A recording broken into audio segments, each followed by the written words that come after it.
telah dikisahkan dalam babak terdahulu bagaimana Bagustaka dan Bagusinga menjadi perwira Mataram setelah mengalahkan Banteng sebagai prasyarat untuk menjadi prajurit Mataram. Selanjutnya Bagustaka yang bergelar Prawiralodra atau Wiralodra dan Bagusinga atau Singapatih kemudian mendapatkan anugerah sebuah tanah dengan penduduknya.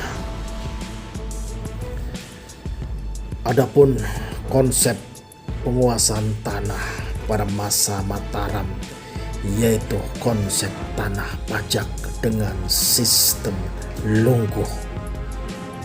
Dalam Nusa Jawa Silang Budaya menguraikan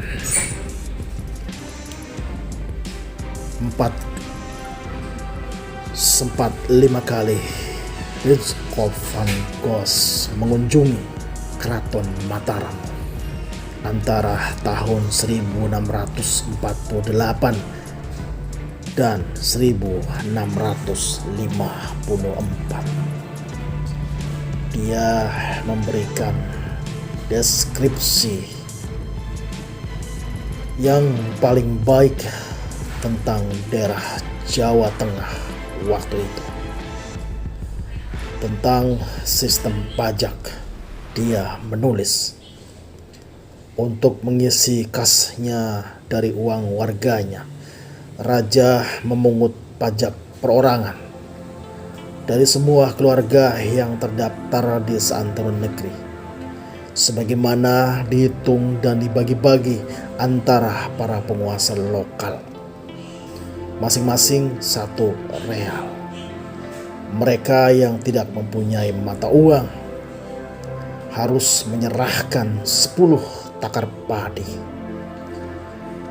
Di setiap desa, padi itu diserahkan kepada seorang pemungut pajak raja. Padi ditumbuk lalu dikirim ke pelabuhan-pelabuhan yang ada di setiap daerah. Tidak ada satu orang pun, termasuk kami, boleh membeli padi di tempat lain sebelum uang pembayarannya disetor ke kas raja dan sebelum uang tersebut diserahkan kepada keraton. Kutipan ini sangat menarik karena membuktikan dengan beberapa kata saja bahwa Raja-Raja Mataram telah berhasil memulihkan sistem pemungutan Duaria Haji dengan bantuan petugasnya. Juga membuktikan bahwa sistem watak dengan nama baru Lungguh dihidupkan kembali dengan cara membagi-bagi desa-desa di antara para penguasa. Terlihat juga bahwa mata uang logam masih langka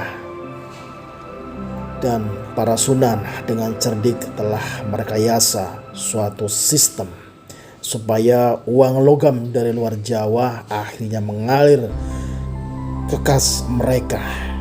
Sistem ini dikenal lewat epigrafi, pemungutan pajak di semua desa oleh petugas raja.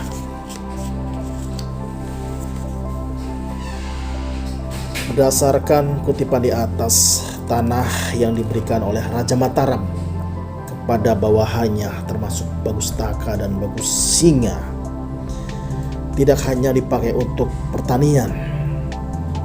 Para pejabat menerima tanah sewaktu-waktu harus siap menjadi angkatan perang ketika Mataram dalam kondisi perang. Perihal ini berlaku pula bagi Bagustaka dan Bagusinga yang diberi imbalan tanah berikut dengan cacah dan kenaikan jabatan sebagai mantri. Seperti telah diceritakan, mereka berdua mengolah pajak hasil olah tanah. Dalam buku sejarah ringkas Banyu Urip, kepangkatan dua menteri Domas itu adalah Tumenggung. Silsilah Wiralodra dalam naskah Babad Bagelen merujuk pada serat Sarasilah putra Raja-Raja Mataram yang merupakan penyempurnaan dari serat Babad Tanah Jawi. Silsilah Wiralodra yang terdapat pada layang Sarasilah Bagelen yang dilegalisir dari bagian tepas darah dalam Keraton Yogyakarta. Pada buku sejarah ringkas Banyu Urip terdapat cerita bahwa pasukan Mataram di bawah komando Pangeran Purbaya tidak berhasil dalam penyerbuan ke Batavia. Tumenggung Wiralodra dan Tumenggung Singapati turut serta di dalamnya.